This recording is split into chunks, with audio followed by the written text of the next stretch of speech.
Magandang gabi po sa inyong lahat, mga viewers. Welcome back. Risa Hontiveros, naka-strike 2 na.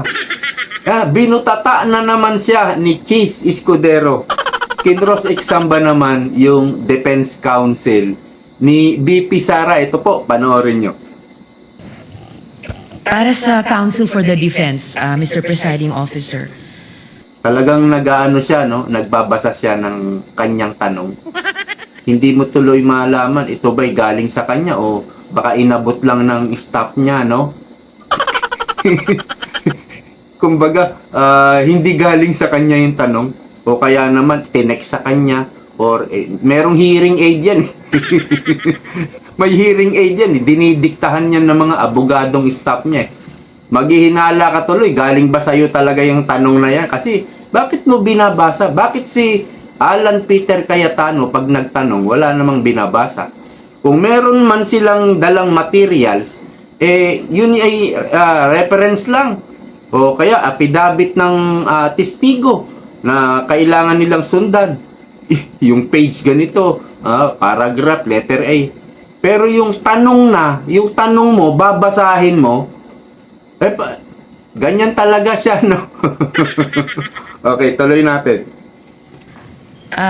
Just for clarity, ano pong relevance nung video na ipinakita ni Attorney Zuleika Lopez?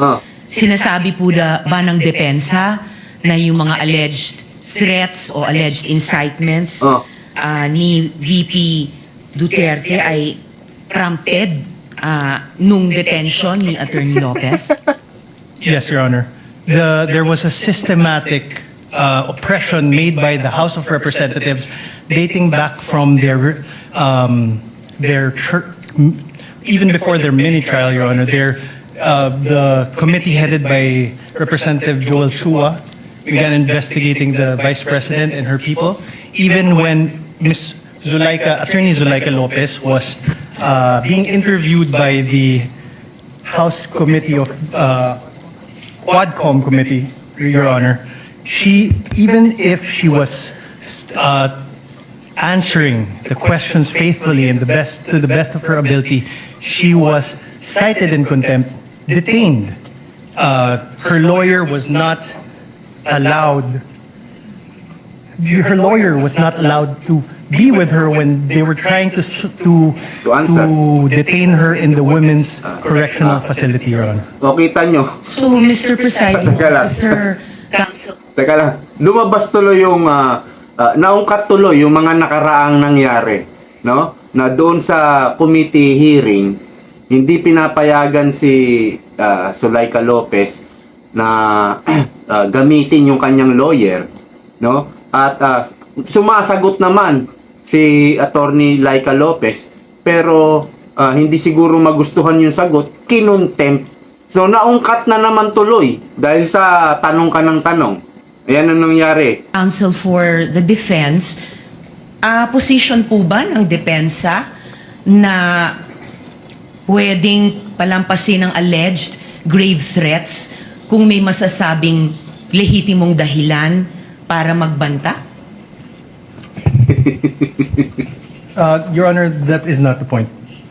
No. Mr. Presiding Officer, I am making a point through my question and I am asking the good counsel for the defense dahil sinabi nila there was a systematic oppression that yes, yan po ang nag-prompt ng alleged grave threats and alleged incitements ng Vice President, nag-prompt po ng detention ni Attorney Lopez na kanyang inilarawan sa ipinakitang video kanina. Kaya itinatanong ko kung yan ba ang posisyon ng depensa na pwedeng okay lang or pwedeng tanggapin ang grave threats kung may masasabing lehitimong dahilan para magbanta.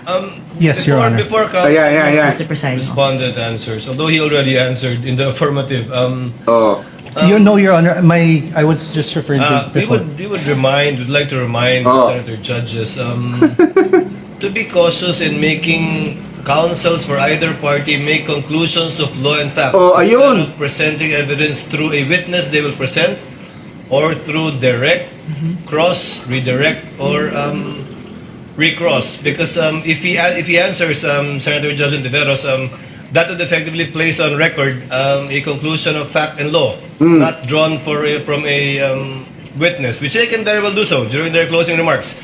And when I allow him to speak by way of repartee to the peroration yesterday and discussion yesterday by counsel for the prosecution. But other than that, as agreed with some of the senator judges, we would try to limit the answers of the counsels for the parties. With your indulgence, Senator Judge Ontiveros, please. I submit, Mr. Presiding Hindi na pinasagot yung counsel ni Chis Escudero. Officer. May I just in closing make of record that I also appreciated and also submitted to the ruling of the presiding officer yesterday because I appreciated that it partook of the history of impeachment proceedings Hindi na nahihiya ito. in this court. Pinag-aralan ko rin po ng maigi ang mga nakaraang mga impeachment trials at di hamak na pati noon naging liberal ang pagpapahintulot nila sa mga katanungan ng mga senator judges para lang mas maliwanagan ang iba't ibang punto. So I again thank the good presiding officer. Malamang, hindi ganyan klase yung tanong nung mga dating senator judge doon sa dating impeachment. Malamang hindi kagaya ng tanong mo. Kinukuha mo na yung conclusion. Ikaw yung judge eh. Di po ba? Sinong maghuhusga? Ikaw. Bakit tinatanong mo yung conclusion na agad kung may tungkol nga dyan sa grave threat na yan? Hindi siguro nalalaman ito ni Risa Hontiveros at kung alam niya yan, kahit magmukhang tanga na lang siya, hindi na siya nahihiya. Tungkol naman sa mga dating senator judges, siguro ang tinutukoy niya si Miriam Defensor. Mahilig magtanong talaga, tumayo si Miriam Defensor. At hindi lang yun. Si Miriam, matindi yan. Sinisermonan niya yung prosecutor, yung defense, sinisermonan din niya dahil sa pag-uugali.